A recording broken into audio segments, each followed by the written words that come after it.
স্লোগানে স্লোগানে মুখরিত ঐতিহাসিক সোহরাওয়ার্দী উদ্যানের স্মরণকালের সেরা ছাত্র সমাবেশ। জাতীয় নির্বাচনের আগে নৌকার পক্ষে তরুণ প্রজন্মকে জাগ্রত করতেই ছাত্র সমাবেশের আয়োজন করেছে ক্ষমতাসীন দলের সহযোগী সংগঠন বাংলাদেশ ছাত্রলীগ।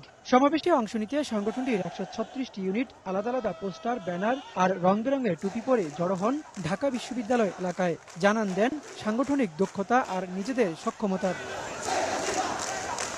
ভাদ্রের ভর দুপুরে ভ্যাপসা গরম আর বৃষ্টি উপেক্ষা করে গ্রাম থেকে নগর, কেন্দ্র থেকে তৃণমূল, ছাত্রলীগ সবার ঢল ঐতিহাসিক নির্বাচন সামনে রেখে দেশি বিদেশি ষড়যন্ত্র প্রতিহত করে সরকারের পাশে থেকে আগামীতে কাজ করার প্রত্যয় ছাত্রলীগের নেতাকর্মীদের। জাতীয় নির্বাচন কেন্দ্র করে যে কোনো সহিংসতা মোকাবিলায় সরকারের ভ্যানগার্ড হিসেবে দায়িত্ব পালনের নির্দেশনা আসে ঐতিহাসিক ছাত্র সমাবেশ থেকে। টেকনাফ থেকে তেতুলিয়া, রূপসা থেকে পাতুরিয়া বাংলাদেশ ছাত্রলীগের ১৩৬টি ইউনিট জমায়েত হয়েছে বাংলাদেশ ছাত্রলীগের ছাত্র মহাসমাবেশে।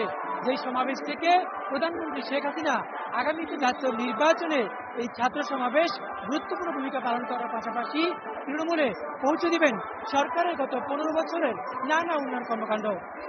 ওবায়দুল্লাহ মামুন, সময় সংবাদ, ঢাকা।